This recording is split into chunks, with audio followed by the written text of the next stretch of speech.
आज का क्वेश्चन है,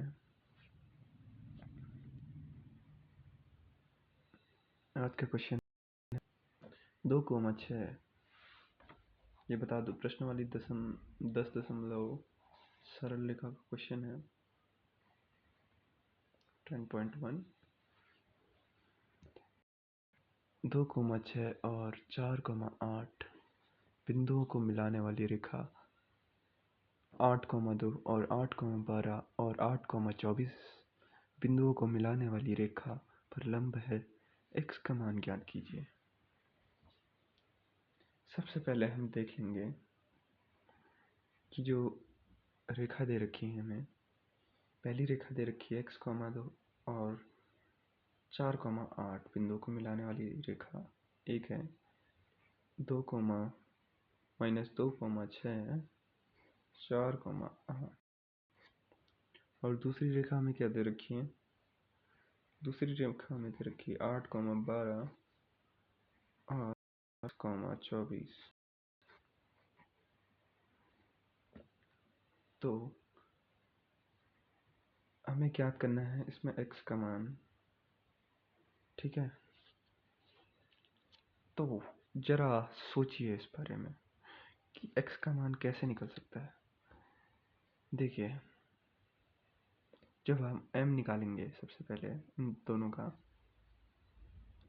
का, ठीक है, वो जो m होगा ये m1 रेखा का m होगा और ये m2 रेखा का होगा। हमसे समझाता हूँ तुम्हें अच्छे से। ये देखिए, दो रेखाएं हैं, इसे बोलेंगे हम m1, इसे बोलेंगे m2। जो इस m1 की जो ढाल निकलेगी m, ठीक है, और जो इस रेखा की ढाल निकलेगी m, ठीक है।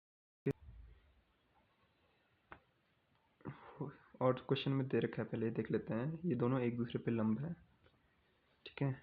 m और m2 की ढाल निकलेगी, वो एक दूसरे पे लंब है। तो सूत्र होगा m2 m1 इक्वल टू होता है -1। ये एक सूत्र है जब एक दूसरे पे लंब होते हैं,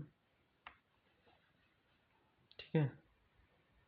तो सीधे से सॉल्व कर देंगे। आप समझ में आ गया होगा आप x का मान कैसे निकाल सकते हैं। तो सबसे पहले इसे हम मान लेंगे x1 y1 x2 y2। इसे मान लेते हैं x3 y3 4 y4। ओके, आसान सा।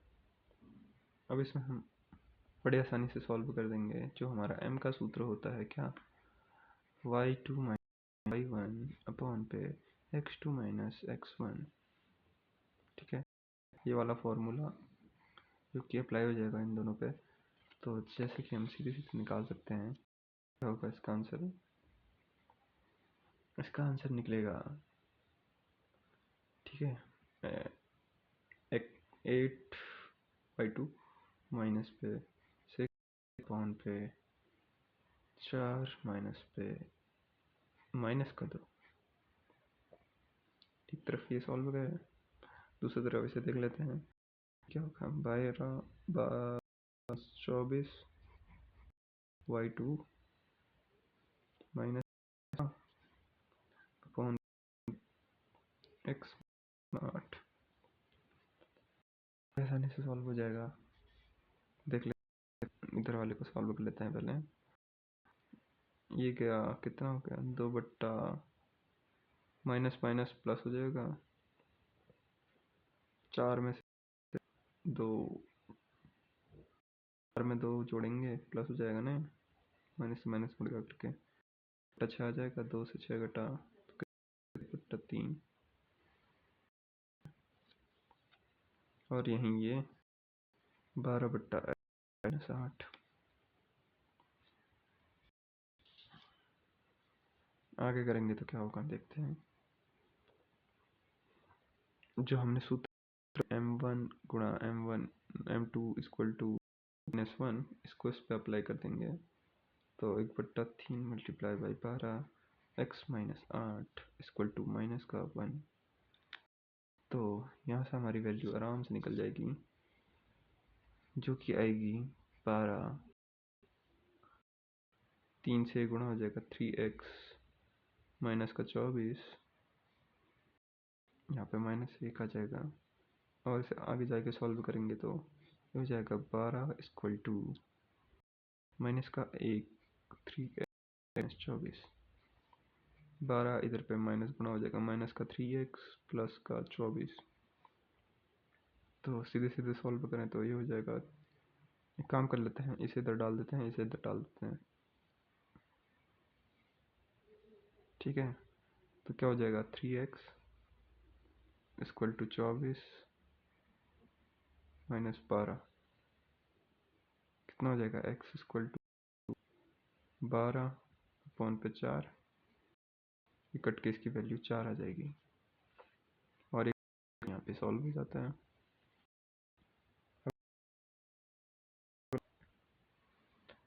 अगले टॉपिक में जाने से पहले हम एक टॉपिक और पढ़ लेते हैं। अगले क्वेश्चन में जाने से पहले एक टॉपिक और पढ़ लेते हैं, जिसे कहते हैं 3 बिंदुओं की संरेखता। यानी जब कभी भी आपको 3 बिंदुओं की ढाल बोले निकालने के लिए, तब क्या करें। मान लो आपको 2 तक का तो पढ़ लिया आपने, उसके लिए सूत्र क्या होता था,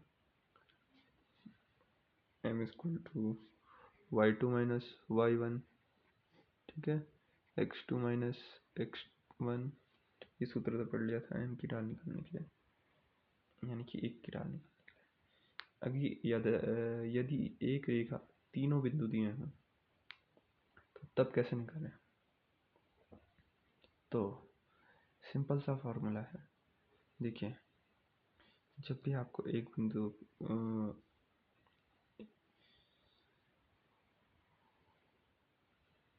जब भी आपको एक रेखा पर 3 बिंदुओं की संरेखता, यानी 3 बिंदुओं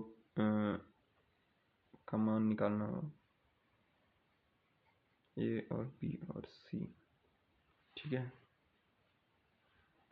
एक रेखा पे 3 बिंदु दिए हो और आपको निकालना हो वैल्यू ऑफ ए बी और सी, तो इसका फॉर्मूला सीधे सीधे बन जाता है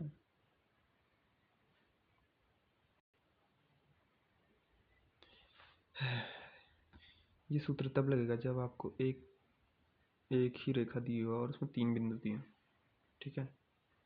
2 बिंदुओं के लिए तो m का मान निकालते थे, ठीक है,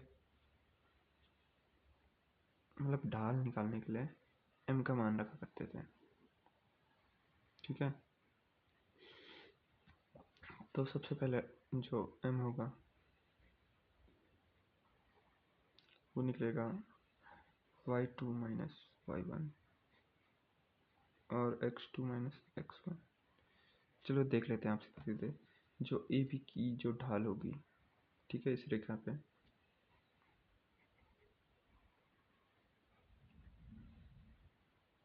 जो ए बी की ढाल होगी वो बराबर होगी किसके, बी सी की ढाल के, ठीक है। जो ये वाली ढाल है ये इसकी भी तो बराबर होगी इसके, क्योंकि एक ही लाइन पे है, इन दोनों की ढाल बराबर होगी, ठीक है। तो ए बी की ढाल के लिए जो सूत्र लगता था वो बी सी की ढाल के लिए भी बना लेंगे। तो इसे मान लेंगे x1 y1 x2 y2 x3 y3, ठीक है।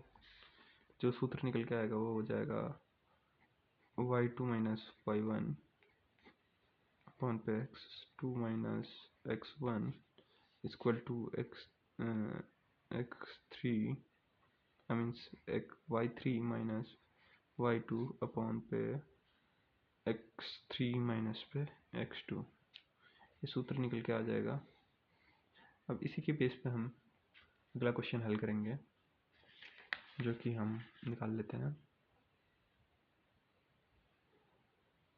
जो कि हमारा अगला क्वेश्चन है वो हमें दे रखा है 3 बिंदु P, बिंदु P जो कि H के Q H x1 y1 और R x2 y2 एक रेखा पर दिए हैं, ठीक है, दिखाइए कि x1 minus X H minus x1 y2 minus y1 equal to k minus one y1 x2 minus x1 के बराबर है। तो बेसिकली ये बहुत आसान सा क्वेश्चन है, पर जो तो फॉर्मूला दिया है हम उसे लगा लेंगे।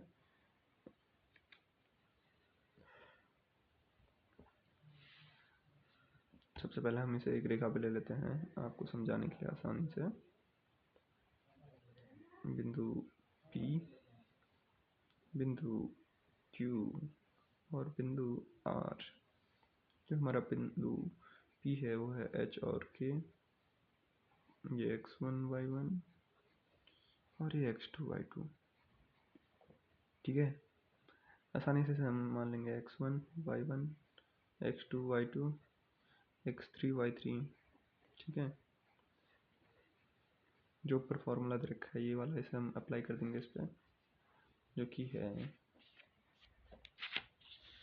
क्या दे रखा है, हमें लिखने की फॉर्मूला एक बार याद हो जाएगा अच्छे से। y2 minus y1 x2 minus x1 equal to y3 minus y2 upon पे y x3 माइनस पे x2। सॉरी, थोड़ी सी मिस्टेक हो गई। ये सॉल्व हो चुका है, इस मेथड से हो जाएगा सॉल्व। सीधे सीधे हम इस पे इसे अप्लाई कर देंगे। तो हमें y2 की वैल्यू क्या दे रखी है, y2 की वैल्यू हमें दे रखी है y1 और y1 की वैल्यू क्या दे रखी है, y1 के है। ठीक है, ये क्या आ जाएगा बट्टे पे x2 क्या है x1 और x1 h,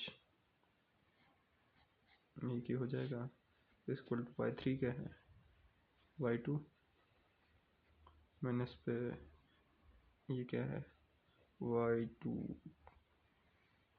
y1 है, ये क्या बन जाएगा x3 क्या है x2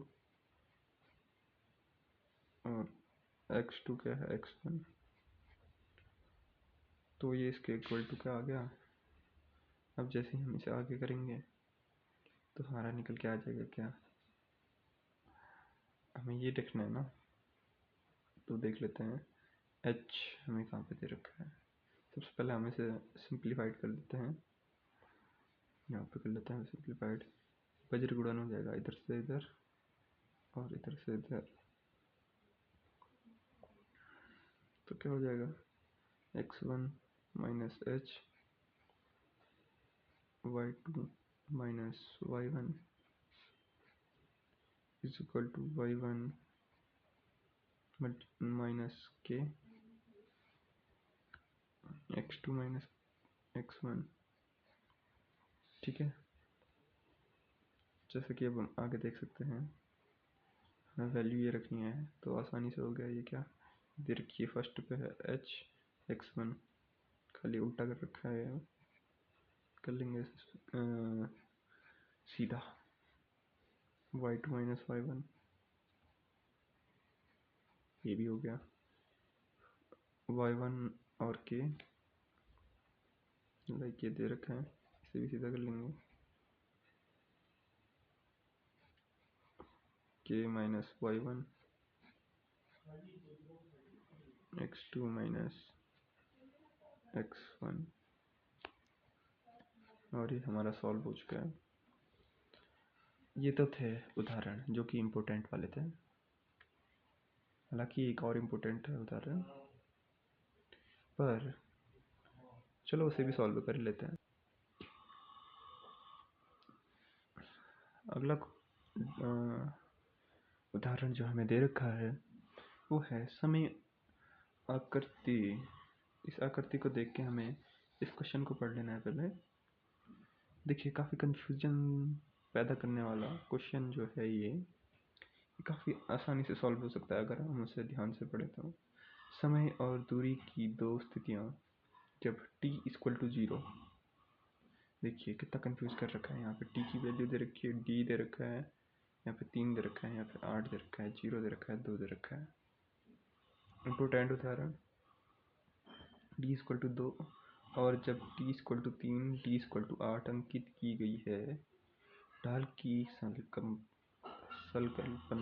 का प्रयोग कर गति ज्ञात कीजिए, अर्थात दूरी समय पर किस प्रकार आश्रित है ज्ञात कीजिए।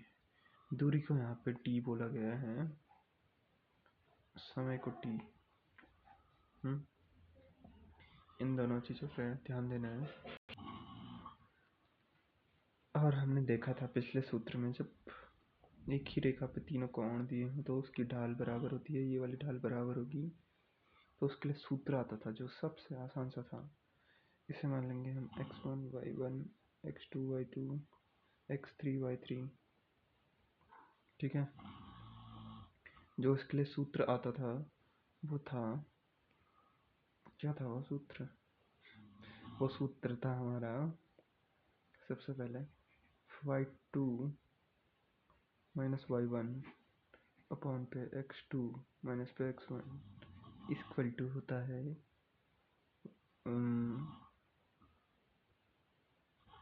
y3 माइनस y2 अपॉन पे x3 minus x1 y1 x1 sorry. तो सूत्र को हम रख देंगे,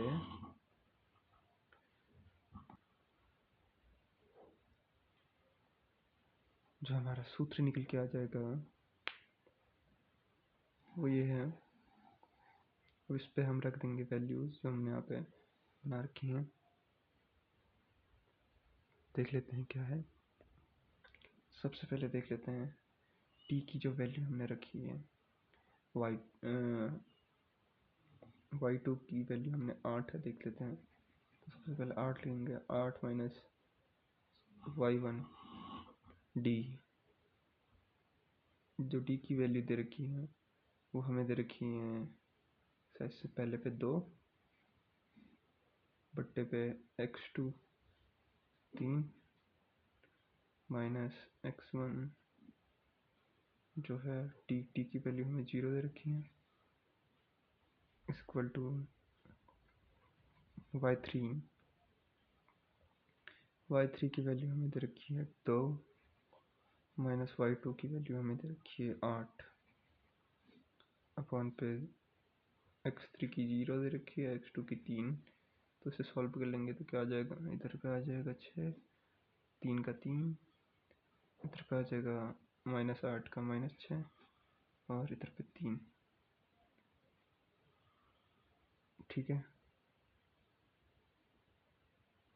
तो हमें दिखाना है कि डी पे किस तरह आश्रित है, तो इसलिए हम पूरा सॉल्व नहीं करेंगे इसे। यहाँ पे एक मेरे से मिस्टेक हो चुकी है, क्योंकि ये वाली वैल्यू है,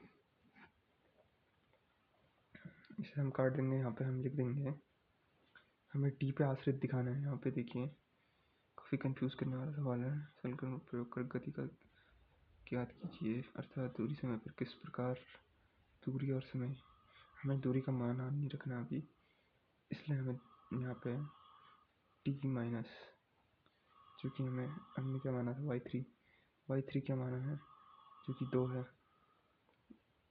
और 2 क्या है अपना डी, तो हम इसे डी बोल देंगे, ठीक है। बहुत कंफ्यूज,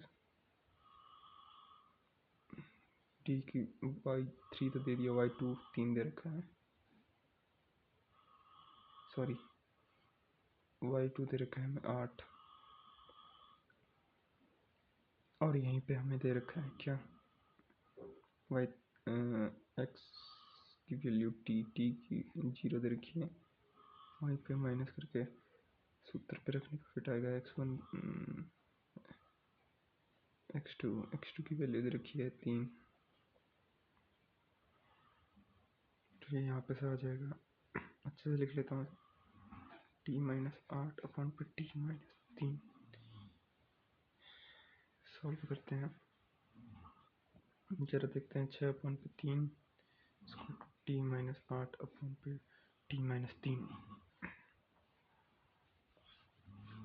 जब हम इसे मल्टीप्लिकेशन से सॉल्व करेंगे तो इसकी वैल्यू निकलेगी 6 टी माइनस 3 बट्टे पे 3 D-8। अब इसे सॉल्व कर लेते हैं आगे, तो उसका सॉल्यूशन निकल के आएगा 60।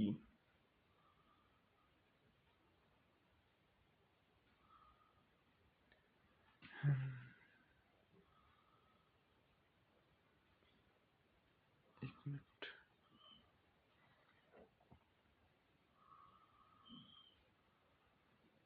ये 3 से 2 कट जाएगा। यहाँ पे 2 सॉल्यूशन सिंपल करते हैं थोड़ा। ये वाला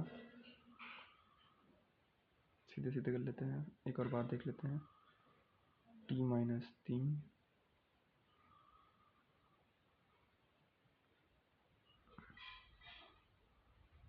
D-8 अपॉन पे D-3।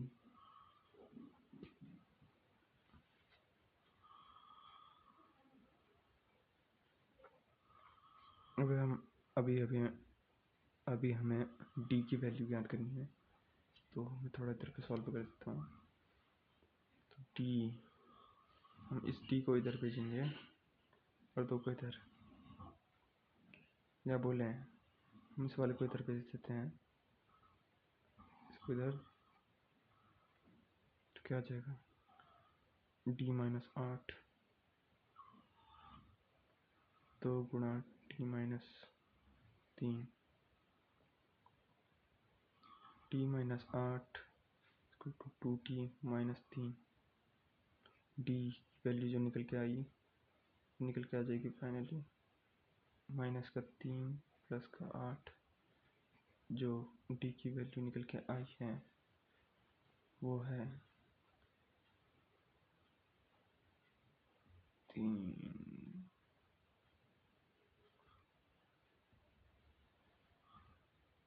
ये 6 हो जाएगा यहाँ पे मल्टीप्लाई करके, तो इसकी वैल्यू 6 होगी। तो इसकी वैल्यू हो जाएगी 2T माइनस का नहीं, प्लस का 2।